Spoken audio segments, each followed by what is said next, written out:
Tired of skyrocketing electricity bill of your home, factory or commercial space? Switch to solar power with AV Solar Power System. Cut your electricity bill up to 100%. Book a free consultation by our experts team. AV Solar Power Systems. Zero your electricity bill by powering a cleaner tomorrow. ఇరాన్లోని అతిపెద్ద gas field పైన Israel భారీగా దాడి చేసింది. దీంతో ఒక processing ఫెసిలిటీలో నష్టం కూడా జరిగింది.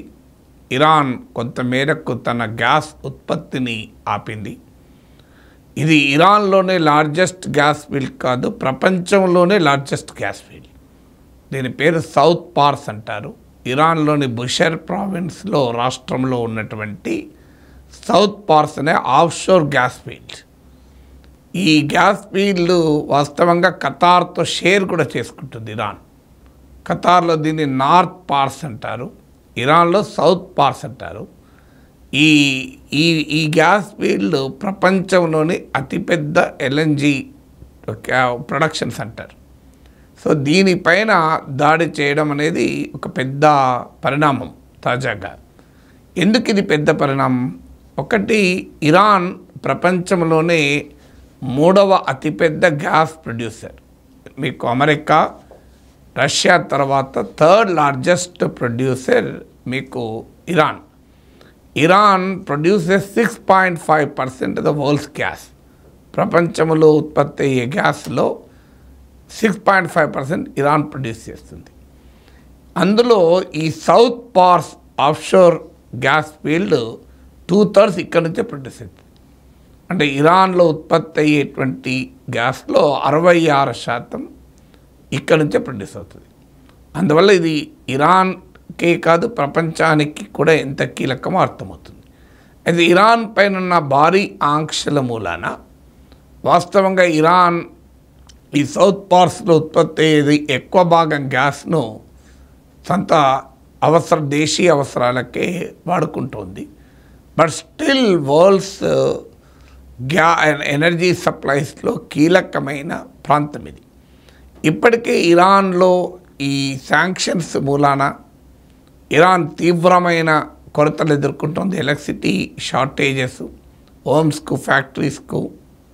దానివల్ల మీకు ఎవ్రీడే ఇరాన్ అమెరికా ఆంక్షల వల్ల ఈ ఎకానమీకి ఎనర్జీ డిస్రప్షన్ వల్ల $25 crore, $25 కోట్ల నష్టపోతుంది.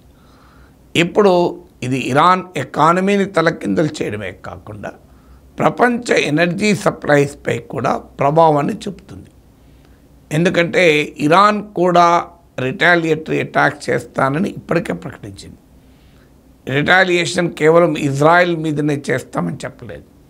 ఇజ్రాయెల్కు మద్దతుగా ఉన్న అమెరికా సైనిక స్థావరాలపై చేస్తామన్నారు. ఇజ్రాయెల్కు మద్దతునిస్తున్న అరబ్ నేషన్స్ను కూడా ఇరాన్ హెచ్చరించింది. అందువల్ల ఇప్పుడు ఇక్కడున్న ఇజ్రాయెల్ ఎనర్జీ ఇన్ఫ్రాస్ట్రక్చరు, ఖతార్లోని ఎనర్జీ ఇన్ఫ్రాస్ట్రక్చర్ కూడా ఇవాళ ఛాలెంజ్ ఎదుర్కొనే ప్రమాదం ఉంది. ఈ దాడులు ఇంకా ఏ స్థాయికి చేరుతాయో కూడా అర్థం కాని పరిస్థితి. దాంతో ప్రపంచంలో ఎనర్జీ ప్రైసెస్ పెరుగుతున్నాయి. ఫ్రైడే రోజు ఇజ్రాయెల్ మిలిటరీ స్థావరాల్ని, న్యూక్లియర్ ఫెసిలిటీస్ను లక్ష్యంగా చేసుకొని ఇరాన్లోని న్యూక్లియర్ ఫెసిలిటీస్ను, మిలిటరీ స్థావరాలను లక్ష్యంగా చేసుకొని ఇజ్రాయెల్ చేసిన దాడిలోనే ఆ దాడి ఫలితంగానే 14% oil prices, world oil price పెరిగాయి. $73 చేరింది. ఇప్పుడు ఏకంగా ఇరాన్ ఎనర్జీ ఇన్ఫ్రాస్ట్రక్చర్ పైన ఇజ్రాయెల్ అటాక్ చేసింది. ఇది ఒక qualitative turn in the war also. అంటే పశ్చిమాసియాలో ముఖ్యంగా ఇజ్రాయెల్కు ఇరాన్కు మధ్య జరుగుతున్న తాజా ఘర్షణలలో ఒక క్వాలిటేటివ్ టర్న్ తీసుకుందని చెప్పాలి. ఎందుకంటే ఇప్పటి వరకు ఇజ్రాయెల్ ఇరాన్పై చేసిన దాడుల్లో ముఖ్యంగా మిలిటరీ అండ్ న్యూక్లియర్ ఇన్స్టలేషన్స్ని టార్గెట్ చేసింది. కానీ సివిలియన్ ఇన్ఫ్రాస్ట్రక్చర్ను, అందులోనూ ఎనర్జీ ఇన్ఫ్రాస్ట్రక్చర్ని ఎక్కడా టార్గెట్ చేయలేదు. కానీ ఇది మొదటిసారి ఈ సౌత్ పార్స్ గ్యాస్ ఫీల్డ్ పైన దాడి చేయడం ద్వారా ఇజ్రాయెల్ ఈ యుద్ధాన్ని మరింత తీవ్రతరం చేయాలి అని చూస్తున్నట్టుగా కనబడుతుంది. అందుకే ఎనర్జీ ఇన్ఫ్రాస్ట్రక్చర్పై కూడా దాడి చేస్తుంది. కారణం, ట్రంప్ కూడా పూర్తిగా మద్దతు ఇస్తున్నాడు. ఎలాగైనా ఇరాన్ను కాళ్ళ బేరానికి తేవాలి అనేది వీరి ఆలోచనగా కనబడుతుంది అమెరికాది ఇజ్రాయెల్. మరి ఇరాన్ రాజీ పడుతుందా, తిరగబడుతుందా చూడాలి. ఎందుకంటే సౌదీ అరేబియాలో 2019 సౌదీ ఆయిల్ ఫీల్డ్స్ పైన అటాక్ జరిగినప్పుడు కూడా గ్లోబల్ ఎనర్జీ సప్లైస్ చాలా డిస్టర్బ్ అయినాయి. ఇప్పుడు ఇరాన్లోని కార్గ్ ఐలాండ్ అని ఉంది. ఇది one of the biggest LNG terminal కూడా. ఇప్పుడు ఈవెన్ బుషర్ రాష్ట్రంలోని ఈ సౌత్ పార్స్ గ్యాస్ ఫీల్డే కాదు, కార్గ్ ఐలాండ్ను కూడా లక్ష్యంగా చేసుకొని ఇజ్రాయెల్ అటాక్ చేయవచ్చని కూడా వార్తలు వస్తున్నాయి. అదే జరిగితే ఇంకా Iran oil and gas supplies తీవ్రమైన ఇబ్బందుల్లో పడతాయి. ఇక స్ట్రేట్ ఆఫ్ హార్మోస్, ఇక్కడ నుంచి ప్రపంచంలో ఉన్న గ్యాస్ అండ్ ఆయిల్లో గణనీయమైన భాగం రవాణా అవుతుంటాయి. ఇప్పుడు ఇజ్రాయెల్ ఇరాన్ల మధ్య ఉద్రిక్తతలు పెరిగితే ఏం జరుగుతుందనటానికి మనకు ఇజ్రాయెల్ హమాస్ పైన దాడి చేసినప్పుడు రెడ్ సీలో ఎలా డిస్రప్షన్ అయిందో చూశాం. యెమెన్లోని హూతీ తిరుగుబాటుదారులు హమాస్కు మద్దతుగా రెడ్ సీ ద్వారా ప్రయాణం చేసే కార్గో షిప్స్ పైన అటాక్ చేశారు. ముఖ్యంగా అమెరికా, ఇజ్రాయెల్ కార్గో షిప్స్ పైన వాళ్ళు అటాక్ చేశారు. దీనివల్ల యూరప్కు రవాణా కావాల్సిన ఏవైనా చాలా తిరిగి Cape of good hope Africa నుంచి అలా తిరిగి రావాలి. నేను రెడ్ సీ పైన అటాక్ ఏ రకమైన ఇబ్బందులు తెస్తుందని చాలాసార్లు మాట్లాడాను గతంలో.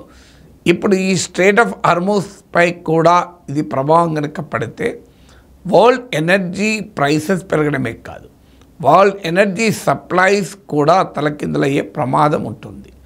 సో అందువల్ల ఇప్పుడు ఇజ్రాయెల్ దీన్ని ఎస్కలేట్ చేస్తోంది తీవ్రతరం. ఇజ్రాయెల్ యొక్క ఇరాన్ పైన అటాక్ చేయడం, తాజాగా యెమెన్ పై కూడా దాడి చేసింది. సో ఇజ్రాయెల్ కంటిన్యూస్గా దాడులు చేస్తోంది. ట్రంప్ దాన్ని బేష్ అంటున్నాడు, ఇంకా చేయాలంటున్నాడు. అందువల్ల ఈ ఇజ్రాయెల్పై కూడా ఇరాన్ రిటాలియేటరీ అటాక్ చేస్తోంది. కానీ ఈ స్థాయిలో తీవ్రమైన దాడి ఇంకా జరగలేదు. చేస్తామని హెచ్చరిస్తోంది. మరి ఇరాన్ కూడా ఏం చేస్తుందో చూడాలి. అందువల్ల ప్రపంచంలో ఉండే ఎనర్జీ సప్లైస్కు కీలకమైన ప్రాంతం మిడిల్ ఈస్ట్. దీని middle east, north Africa, west Asia, north Africa, Meena లేదా వానా రీజన్స్ అంటారు. సో ఇక్కడ ఏ ఘర్షణ జరిగినా చాలా ప్రమాదకరమైన పర్యవసనాలు వరల్డ్ ఎకానమీ పైన ఉంటుంది. ప్రపంచ ఆర్థిక వ్యవస్థనే ఇది ఇబ్బందుల్లో పడేసే ప్రమాదం కనబడుతుంది.